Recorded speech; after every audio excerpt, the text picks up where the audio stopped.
Bom dia, boa tarde, boa noite, sejam bem-vindos a mais um vídeo aqui no canal.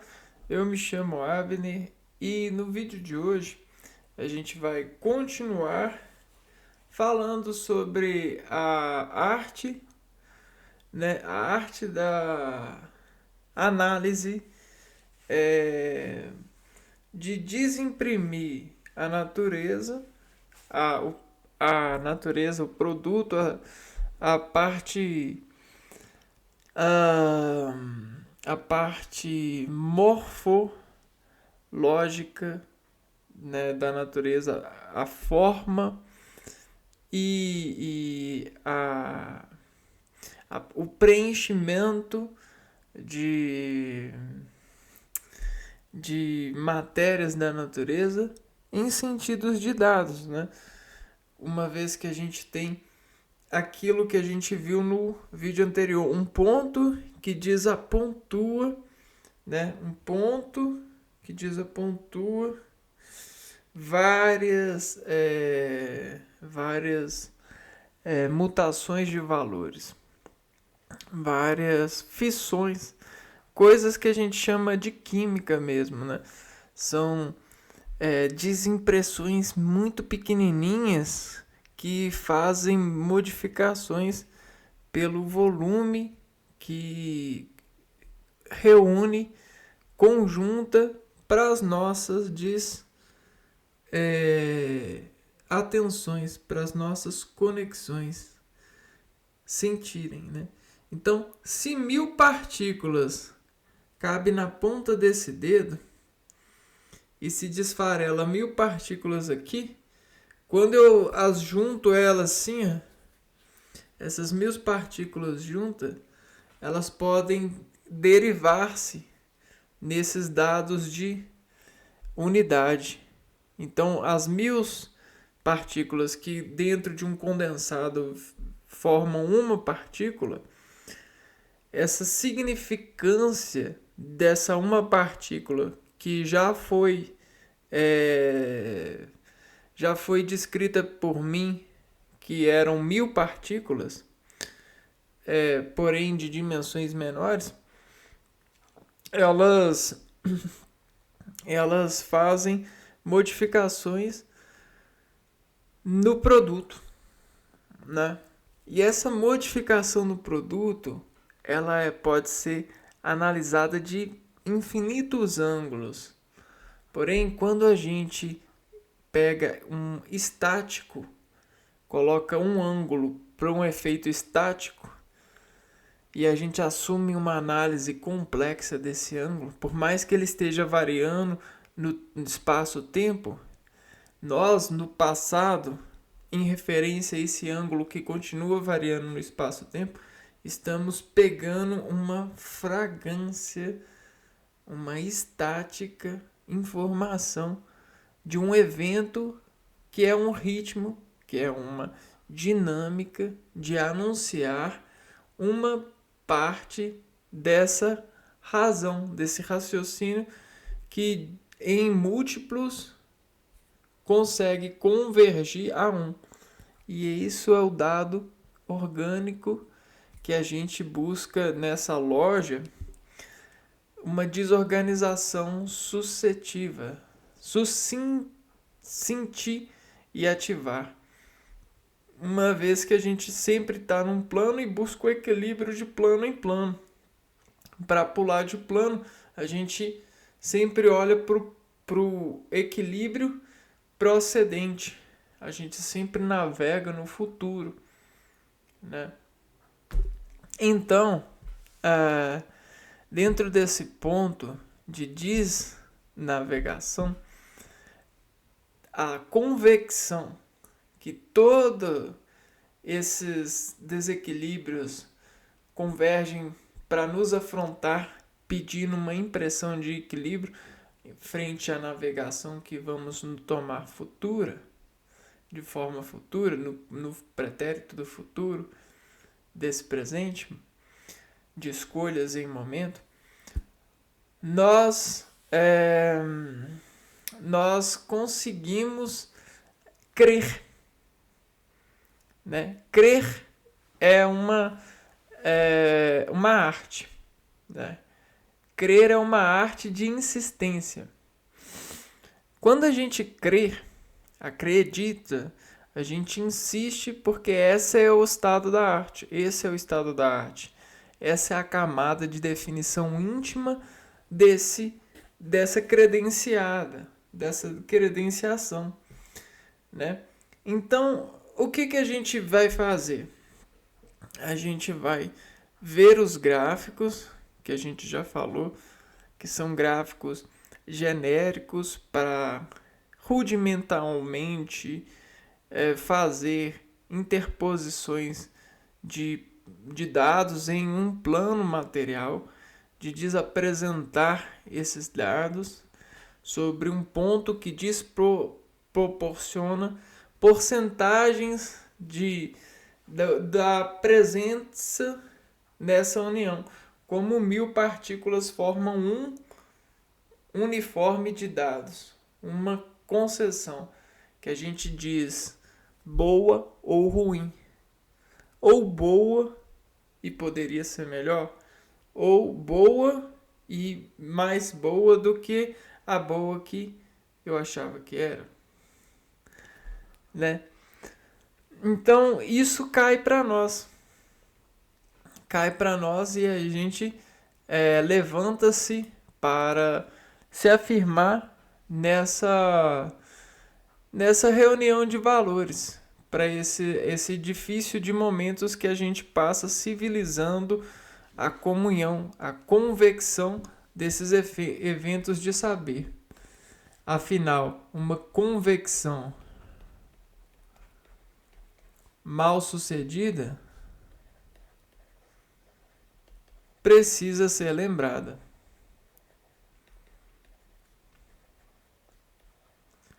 Então, quem quer ser lembrado pode ter certeza que é uma convecção mal sucedida, porque toda a natureza já é bem sucedida por estar viva. A vida é o sinal do bom sucedimento. Bom sucedimento. É a colisão que deu certo, é a fusão que deu certo. Entendeu, pessoal? Vida é o sinal bom, é o sinal bom sucedimento, do bom sucedimento, é o sinal do bom sucedimento. E a convecção mal sucedida, o que é o mal sucedimento? É aquilo que desafia o bem.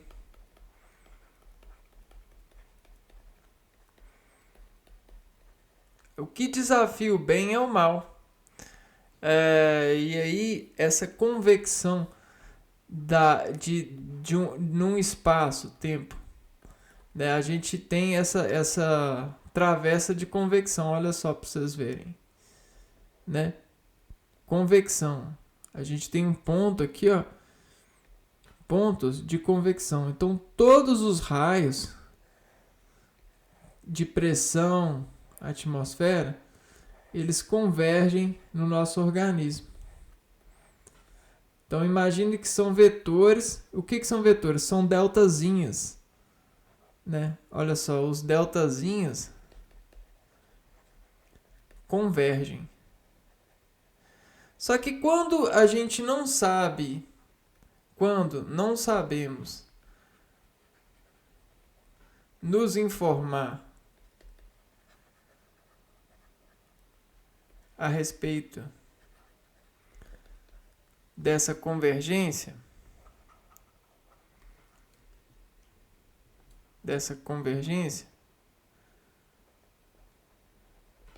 a gente não tem recepção que desfoca ela. Não temos receptores focais para elas.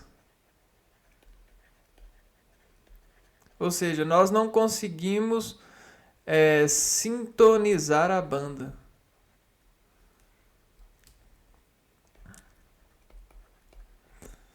E aí a transmissão está acontecendo, só que a gente não consegue segurar essa daqui, ó.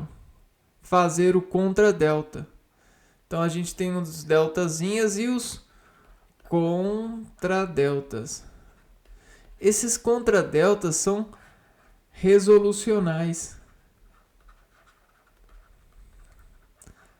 Ou seja, soluções orgânicas, soluções de contrações orgânicas.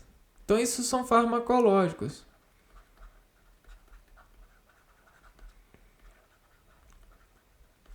Quando o nosso organismo para de criar soluções de contrações orgânicas, a gente passa a tomar palavras criadas sob o bético, albético, bético, médico, feitiçico, né? Então o bético, o médico é o que nos fala. Bético, tomamos palavras criadas sobre resoluções de sinais para contrações deltazinhas. Então, para contradeltas, e aí com contradeltas eficientes, nós conseguimos suportar a vida em sociedade, a vida na civilização. Por quê? Porque existe a cobra das ânsias, a cobra das crianças, das ânsias, dos ancinais. E aí, olha só, a cobra dos ancinais. Elas, às vezes, nos acende por conta da evolução. Evolução dos ancinais. Dos ancinais. Que são doencinais. Doencinais. São pessoas que doem mais além da conta. Além da contração que a gente tem. Não é mesmo? Bom, olha que interessante, que mistério interessante. Agora a gente vai ver formas de administrar resolução para esses mistérios. Porque todas as empresas que cuidam da gente utilizam deles, porque eles são representantes das nossas organizações. Só que não só organizações, são organizações de reações aos dados emissivos. Então, E é igual a mc ao quadrado, né? Então, se eu tenho um delta aqui, né, que chega, olha só, o delta está chegando aqui, ó. Se eu pegar esse delta e transcriptar ele, olha o que eu faço. Eu consigo o complemento dessa tangente.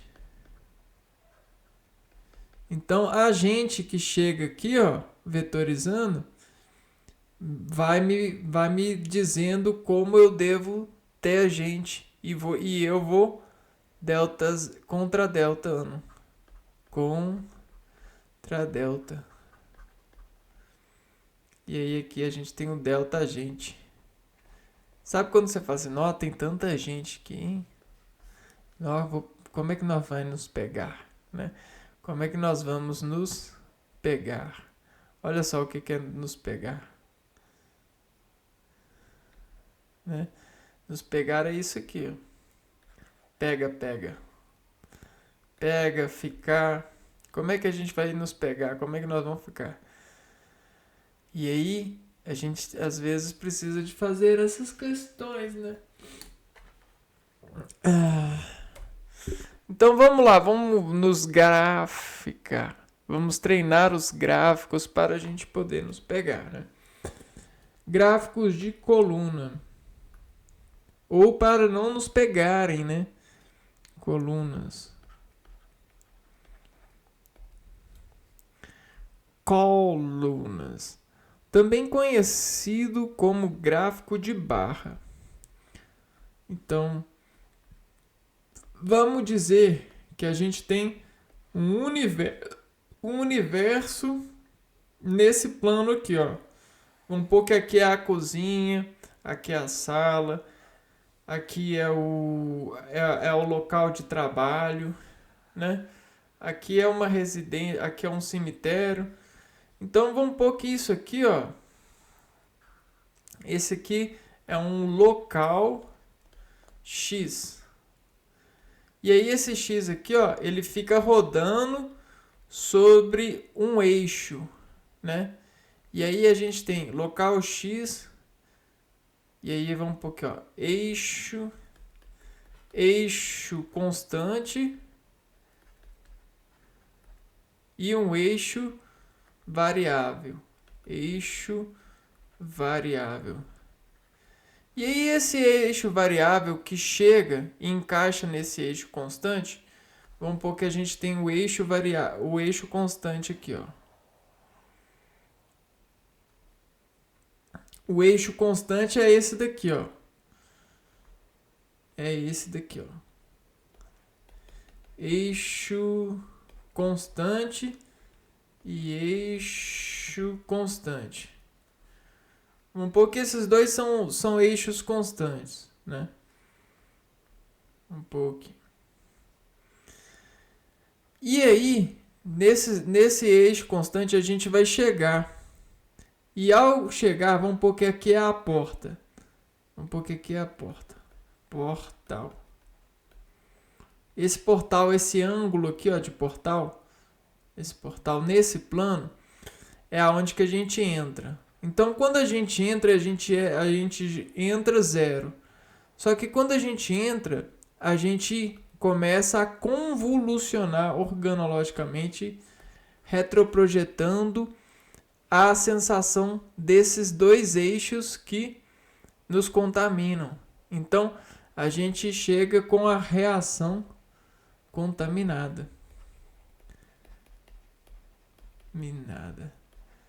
De primeiro grau. E esse primeiro grau, ele vai ser repetido.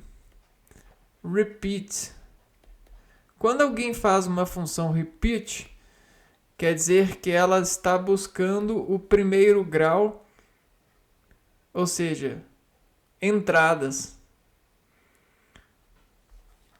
E aí o que acontece?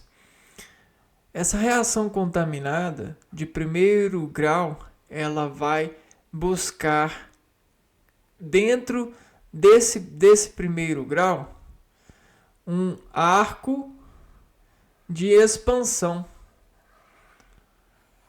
para os limites possíveis, para reconhecer os limites possíveis. Então vamos anotar aqui, ó, arco de expansão para conhecer os limites possíveis.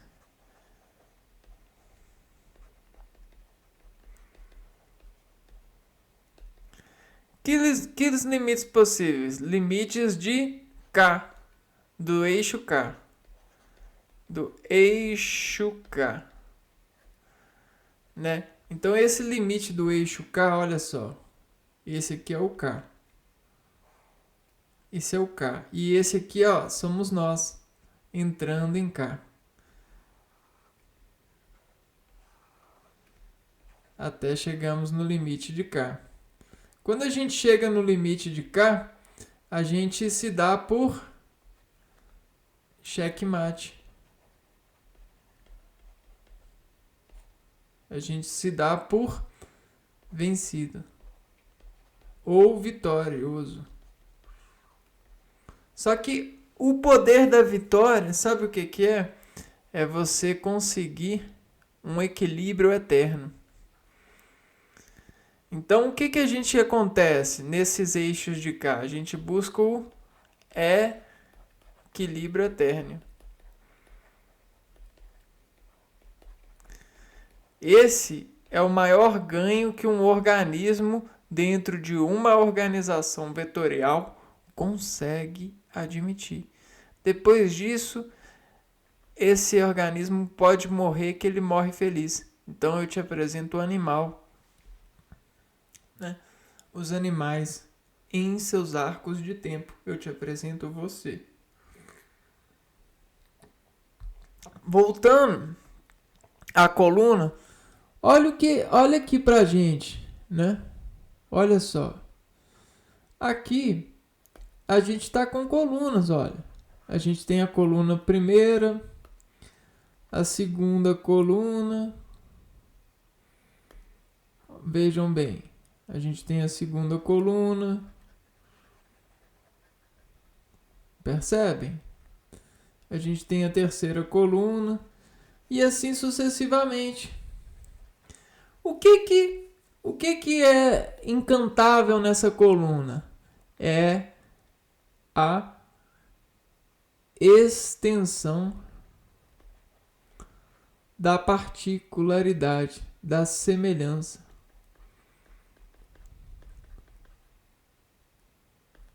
Então, nessa coluna, a extensão da semelhança, sabe o que é? Se a gente fizer uma linha aqui, ó, a gente vai ter vários pontos de cor. A gente vai ter contrastes de cor. Cara, e cada local representa um contraste diferente. Então, a gente tem um universo de contrastes entre bandas. Olha que incrível! Isso nos representa a velocidade da onda presa em uma fonte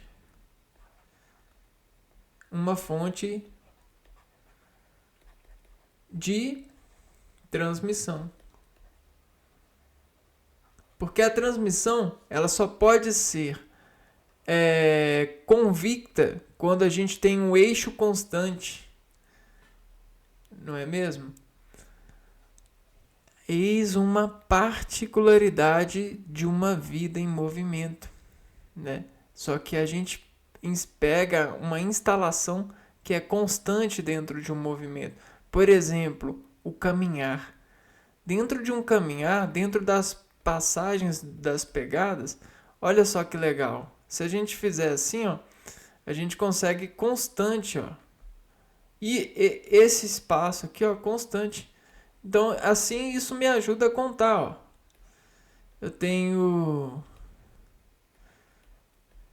Eu posso instalar aqui, ó, nessa conta aqui. Vamos ver, 1, 2, 3, 4, 5, 6. Eu tenho 6 pés. Aqui, ó. 1, daqui até aqui, daqui a 2, daqui até aqui, 3. Só que esses 6 pés representam 6 pés de um pé. Que é esse pé é a unidade de medida que eu fiz. Pé. Ela é a unidade de medida. Então, para cada gráfico, a gente tem uma unidade de medida diferente. Um pé diferente. Um K diferente. Porque a unidade de medida ela deve ser constante e eu consigo contar quantos constantes tem. E aí eu consigo apresentar um valor pela desconstante variação da similaridade desses constantes. E aí a gente tem até mesmo as cores. Legal? Muito bacana, não é mesmo? E aí esse gráfico de coluna, também conhecido como gráfico de barra, eles são usados para comparar quantidades ou mesmo demonstrar valores pontuais de um determinado período. As colunas podem surgir de duas maneiras: horizontal ou vertical. Então, percebem que essa coluna vertical, ela representa uma reação à constante branca. Percebem? Agora vocês conseguem ver diferente por conta da palavra que eu estou servindo. A gente tem uma constante branca dentro desse empreendimento gráfico. E como que a gente lê o empreendimento gráfico? É isso que a gente está estudando. É a leitura de um empreendimento gráfico. E aí, vejam só, nesse empreendimento gráfico, a estatística, ela entra na nossa banda de raciocinar essa evasão de dados. Aqui a gente tem 1, 2, 3, 4 cores diferentes. A cor maior é a branca. A branca. Olha a cor branca. A cor branca é essa cor aqui, ó. Todas as barras, elas estão contractuando a cor branca. Por que elas estão contractuando a cor branca? Porque elas estão passando por cima da cor branca. Você entendeu? Então a cor branca, ela é uma unidade de medida, ela é um universo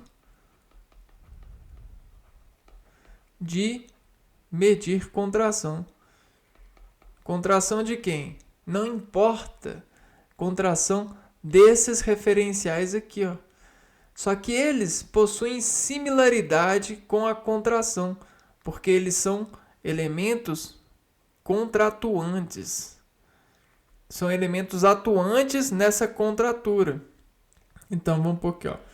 Atuantes nessa. E aí a gente coloca aqui, ó.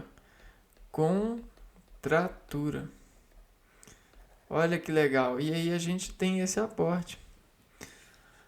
É basicamente isso, né? Só que a gente pode fazer nesse K que eu mostrei para vocês, ó. Nesse K, a gente pode fazer o seguinte. A gente pode pegar esse K e fazer ele assim, ó. Por que não? Né? A gente pode fazer o K assim, o K assim. E aí, olha só que legal. Se o K, ele é uma ação para que o gráfico seja corrido, a contração desse K vai ser a imagem do gráfico. Vai ser o complemento que vai dar feixe para o gráfico poder nos contar. E aí a gente vai ter um plano formado. Só que nesse plano formado aqui, ó, a gente pode ter vários planos também. Não é legal?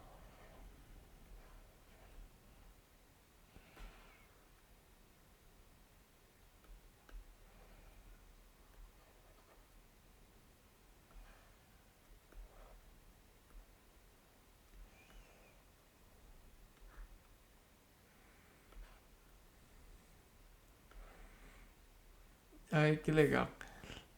Ai, ai, eu viajo mesmo. Bom, continuando. Aí esse é o gráfico de coluna. A gente tem também os gráficos de linha. Vamos lá. Também chamado de gráfico de segmento. Linha barra segmento. Ele é usado para apresentar valores, sequência numérica, em determinado espaço de tempo. Então, nós temos sequência numérica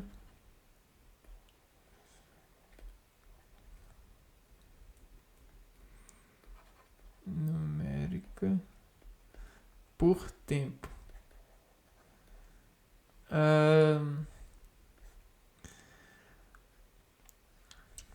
Ou seja, mostra a evolução ou diminuições de algum fenômeno.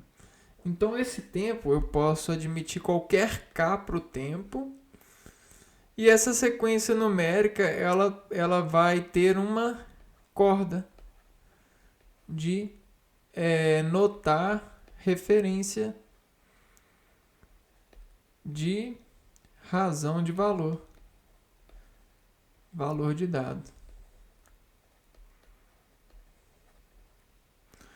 E aí a corda de notar referência de razão de valor de dados vão ser números que são equivalentes a matérias mais efeitos. Pode ser matérias energéticas, matérias matérias sólidas, líquidas, gasosas ou complexas. Essas complexas aqui a gente fala que são organismos vivos. Porque você pode observar organismos vivos, né? Muitos cientistas desorganizam organismos vivos para rudimentalmente criar uma sequência numérica sobre o tempo desse efeito de desorganização, para ver o quanto tempo o organismo vivo leva para se organizar, ou seja, decompor essa desorganização. Um exemplo.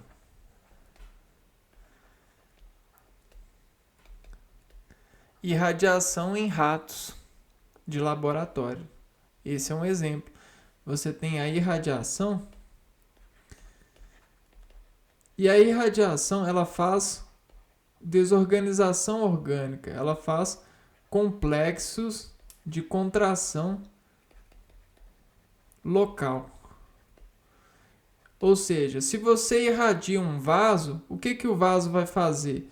O vaso ele vai descalibrar-se organologicamente no sentido da irradiação. E aí o tempo que ele levou irradiando, ele vai levar ao mesmo tempo ou um tempo escalar nadamente semelhante para voltar a ter os reflexos motores dele relaxado, dele desirradiado, né? Então aqui, ó, você tem essa escada. Esse é um exemplo. Deixa eu ver se eu tenho um filtro de informação para vocês, ó. Ratos irradiados com irradiados.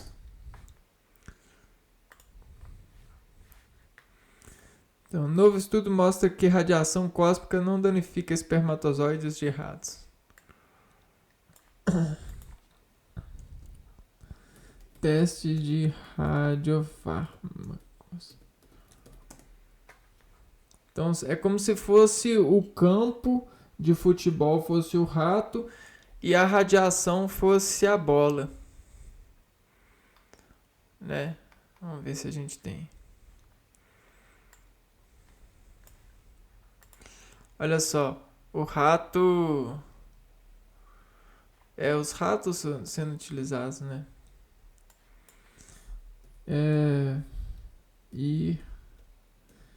Irradiação em ratos.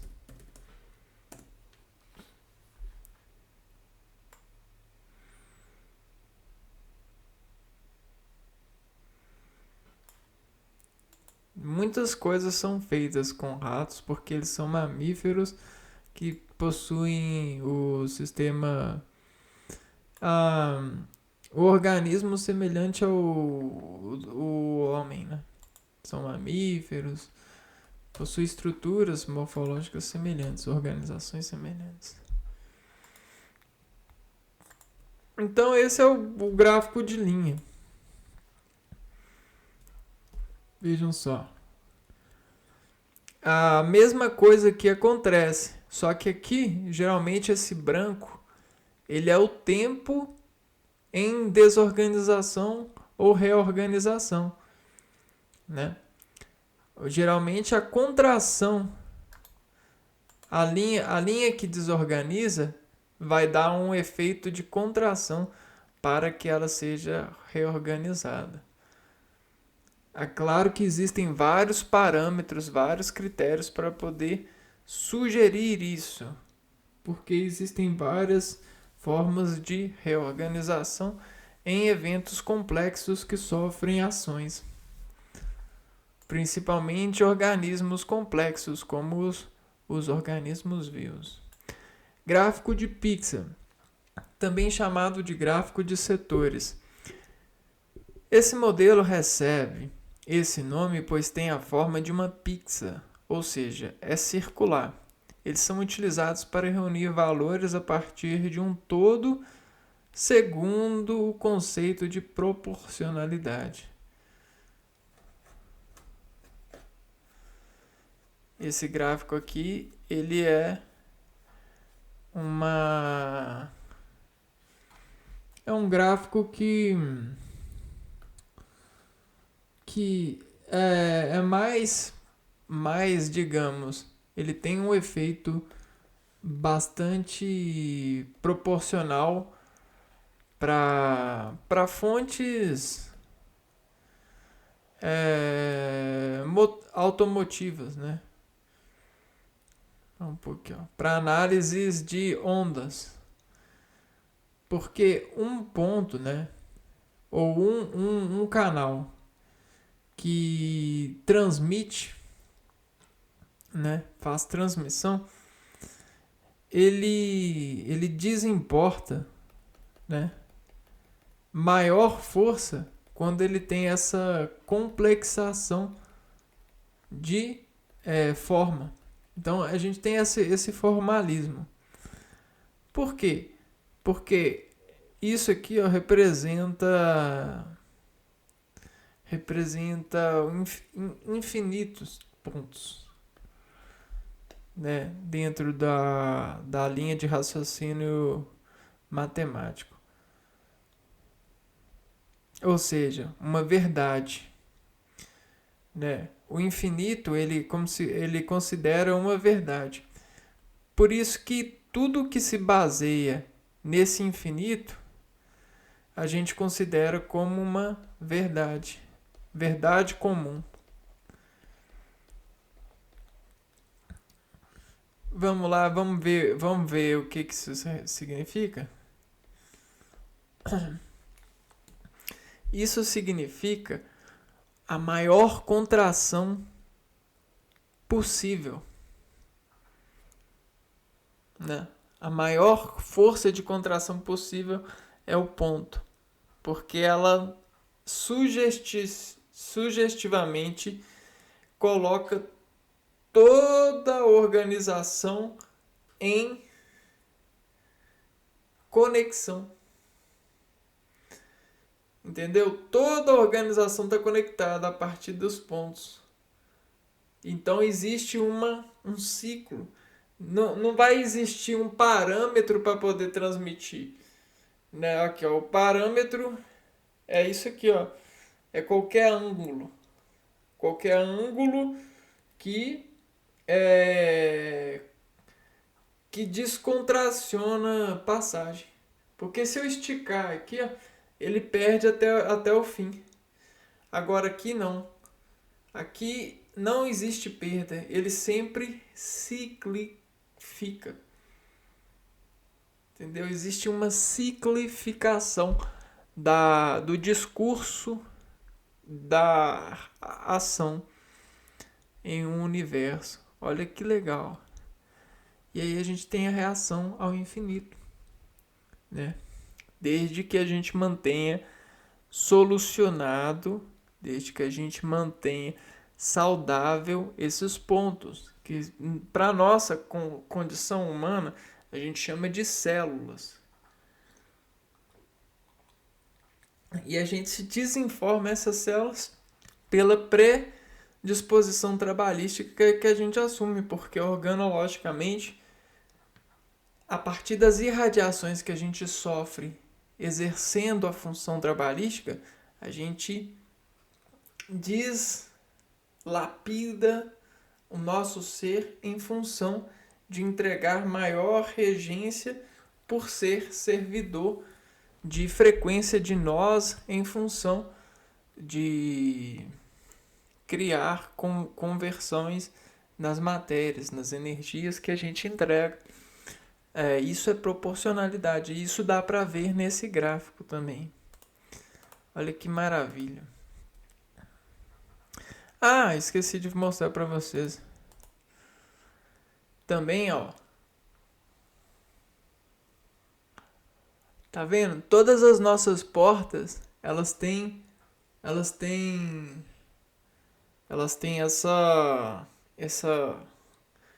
essa contração que obedece por nós sermos seres simétricos, graças à vida, graças ao equilíbrio.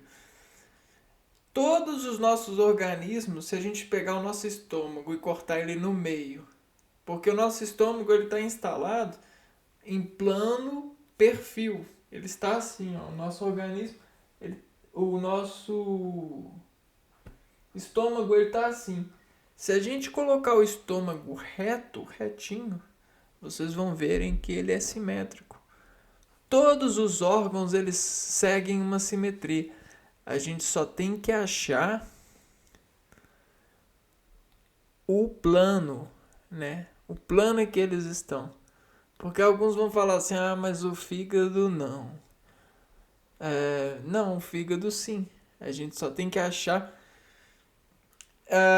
qual que é o plano o plano reto, né? Ou o plano que a gente teve, o plano em que ele está instalado, que diz para nós ver a simetria que ele é. Bom, isso é muito interessante. Vamos continuar então. E aí a gente consegue fazer essa análise de proporções com o gráfico de Pixar. A gente também vai ter o gráfico de área. Esse é o tipo de gráfico utilizado para demonstrar as alterações ou comparar valores ao longo de um tempo. Ele é formado por um conjunto de linhas e pontos onde a área é preenchida. Aqui está falando que o gráfico de área é bom para mostrar, é bom para apresentar. Sabe por quê? Porque a gente está vendo formalidades gráficas de apresentar dados, né? Lembrando que a melhor forma é a realidade, só que aqui a gente está na imaterialidade, e aí a gente sabe que o gráfico, né, esse gráfico de área, né, nos permite mostrar uma foto ou uma área em que ela representa, né, olha só, dentro de um K, a contração de uma área sobre tomos de dados em uma constante, né, em uma constante aqui, ó, em um K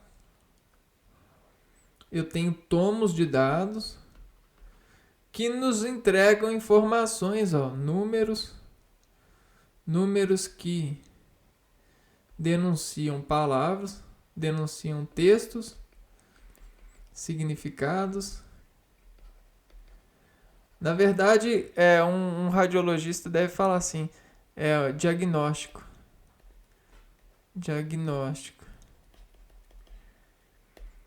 Números que denunciam textos, significados, diagnósticos a respeito de áreas, processos em áreas. E aí a gente pode interpretar que dentro de uma área, né, tá havendo um processo de é, um processo de dependendo da referência que a gente tem como com as cores, a gente pode falar que existe um aumento da cor azul e um decrescimento da cor dessa cor verde escura. Histograma. O histograma é uma ferramenta de análise de dados que apresenta diversos retângulos justapostos.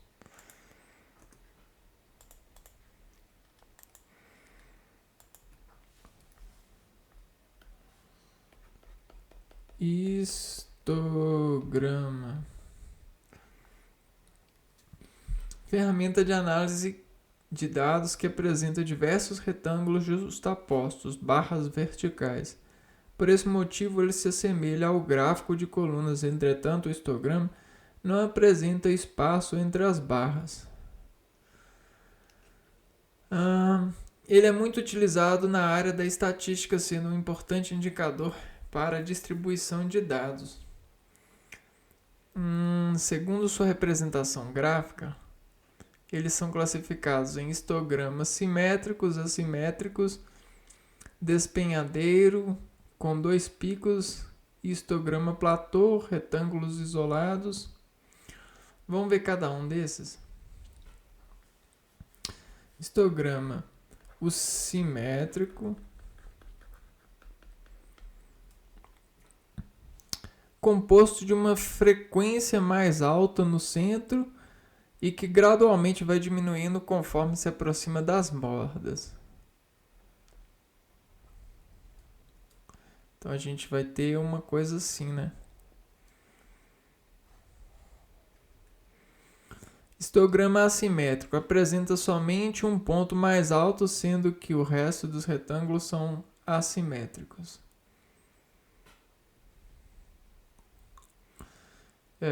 Assimétrico vai ser basicamente isso aqui, ó.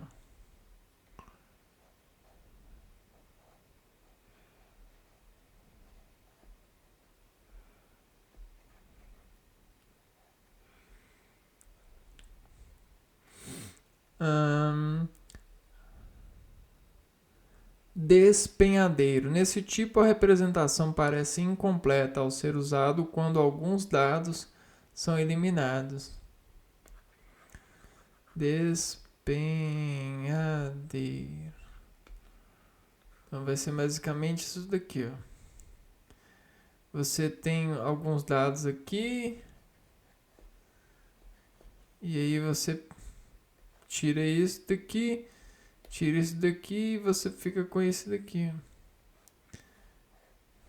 Despenhadeiro. Ao ser usado quando alguns dados são eliminados. Histograma com 2 picos. Com 2 picos. Nesse caso, temos duas análises de dados distintas que apresentam 2 picos, pontos maiores. Então, nós vamos ter um ponto maior aqui. E aqui a gente vai ter outro ponto maior. E aí, se a gente ver aqui, a gente vai ter 2 picos. Histograma platô.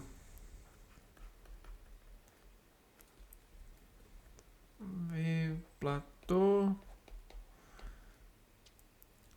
No centro da figura, nota-se a aproximação das frequências, formando uma figura menos desigual. Então, olha só. Platô.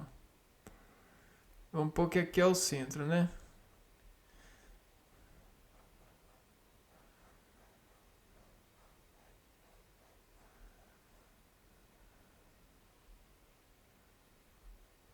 Mais ou menos esse daqui, ó.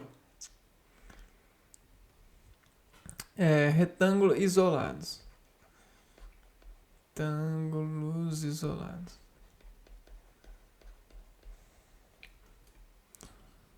Também chamado de ilha isolada, esse caso de histograma apresenta lacunas que, por sua vez, indicam uma anormalidade ou erro no processo. Então, esse aqui ó, vai ser basicamente isso aqui. Ó.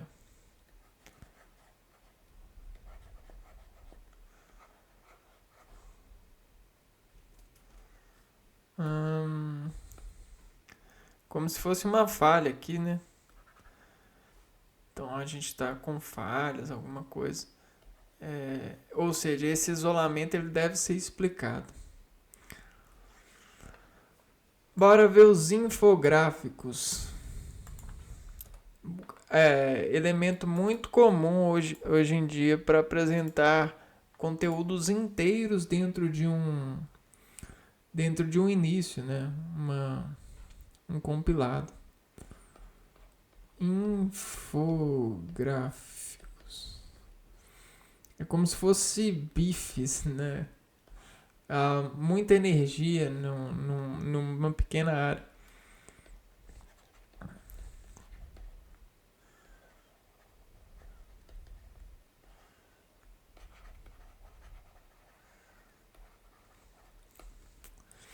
Os infográficos apresentam a união de uma imagem com texto informativo.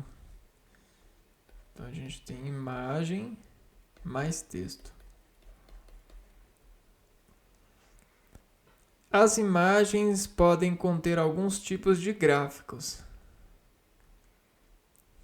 Imagens com tipos de gráficos. E aí esses com tipos de gráficos, às vezes esses gráficos eles podem ser genéricos ou genéricos ou feitos em laboratórios, feitos em elaborações. Olha que legal. Transport Olympic tracks, athletic segment and luggage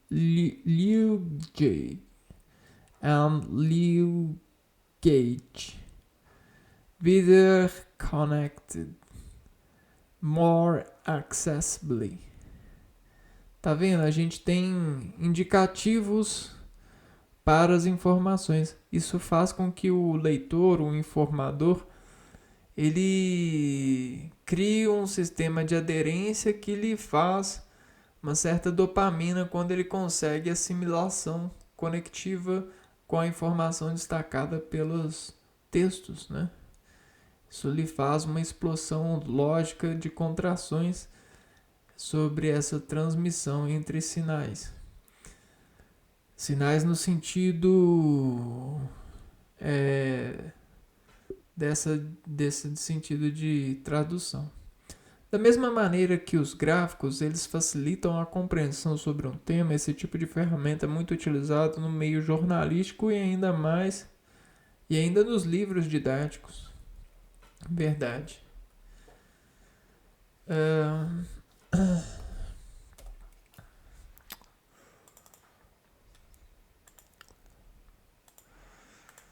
Bom, tudo isso hoje em dia já é genérico, viu? Diagramas.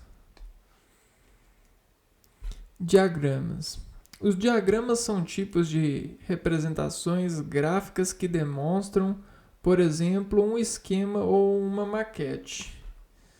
Então, diagramas é como se fossem receitas. Receitas de opções, sequenciais. Como se fossem mapas de transposição de vetor na informado, para você se abrir a informação. Então, olha só. Também são usados para simplificar uma ideia ou conceito e, portanto, facilitam na interpretação do tema. Geralmente incluem linhas, setas, desenhos, etc. são muito utilizados na área das estatísticas e administrações. Então, quando você não tem certeza se a pessoa vai te entender pelo lado culto, pelo lado que você aprimorou sobre vários trabalhos, várias desconexões com esses ingredientes, você apresenta conexões mais fáceis, né? Você apresenta imagens com setas que indicam como que a pessoa precisa de se informar logicamente pelas setas, seguindo as imagens para que ela chegue próxima ao entendimento daquilo que você quer que ela se encaminhe dentro desse valor de cuidar desses dados que você lhe apresenta. Elementos dos gráficos. Alguns elementos importantes incluídos no gráfico são. Então agora a gente vai ver alguns elementos que podem colocar um esqueleto no gráfico, né? Vamos dizer que é a esqueletude de um gráfico. E aí a gente coloca já o título, porque o título ele é muito importante. Ele é uma localização de imposição ao universo de dados que estão subtendidos no gráfico. Geralmente possui um título a respeito da informação que será apresentada. Então, ele apresenta a informação. A info. Fonte. Muitos gráficos, sobretudo os da área de estatística, apresentam a fonte, ou seja, de onde as informações foram retiradas. Também podem apresentar o ano de publicação da fonte referida. Então, qual foi a forma de adquirir os dados? Os dados. Forma, né, ou agente. Números. Estes são essenciais para comparar as informações dadas pelos gráficos. Então, os números eles são para nós denotavelmente pontos de descontrações de informações a respeito do título. A maioria deles utilizam números, sejam para indicar quantidade ou tempo. Legendas. Números podem vestir tudo, pessoal. Legendas. Grande parte dos gráficos apresentam legendas que auxiliam na leitura das informações apresentadas. Junto a ela, cores que destacam diferentes informações, dados ou períodos são utilizados. Então é como se fosse uma invocação que legendas são como se fossem realces, né? Então legendas ajudam a realçar a prestação de dados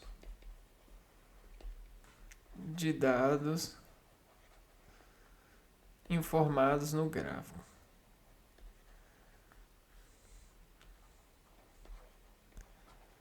Então, um grande exemplo de legendas são os LEDs. Os LEDs, por exemplo, vamos pôr aqui, ó, hotel. De cara vai ter, quer ver, ó?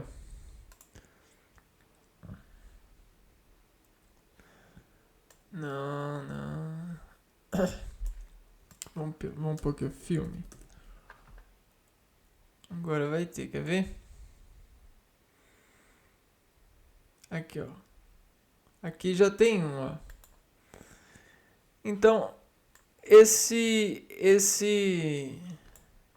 tá vendo o LED na palavra? Maus momentos no Hotel Royale. Hotel Royale. Tá vendo esses LEDs? Hotel LEDs. Não. LEDs. Letreiro. Aí, ó. Pronto. Isso aqui é como se fosse legendas, né? As luzes ao redor.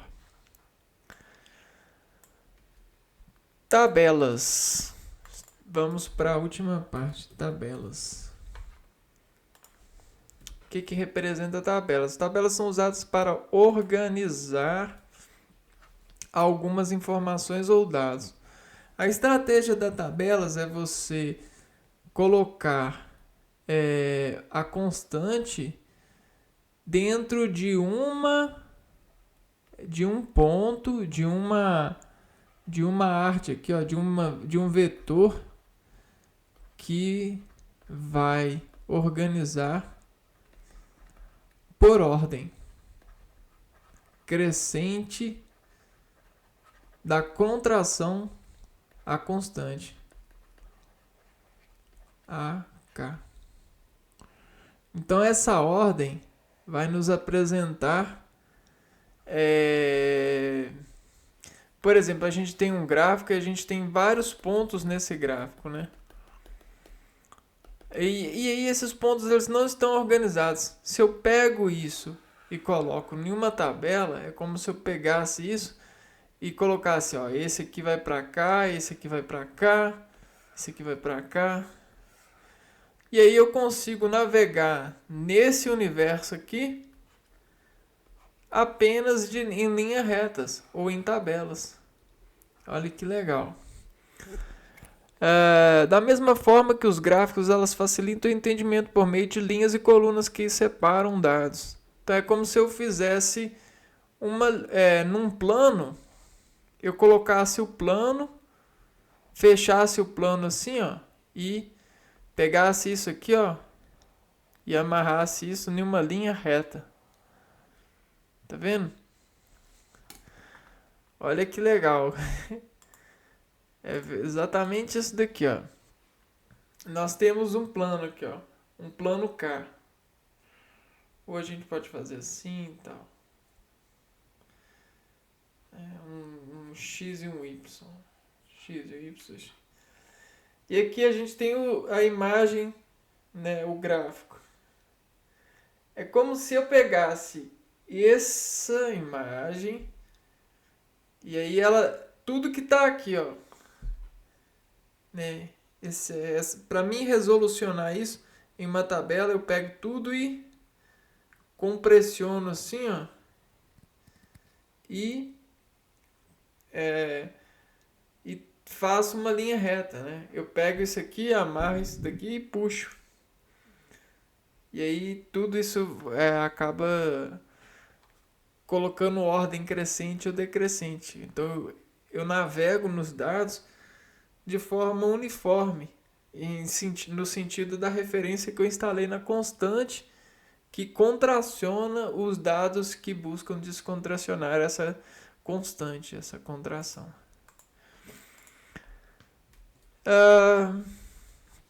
E aí a gente consegue, né, localização assim, sobre valores. Sendo assim, são usados para melhor visualização de informações, também são muito frequentes. Bom, então era bem isso. Aqui nesse vídeo já dá para vocês começarem a utilizarem de todo esse conhecimento para construir melhores rendimentos nas suas divisões de interesses sobre esses modelos de organização e investigação de dados, né? Vou ficando por aqui. Um abraço para vocês e até o próximo vídeo. Fui!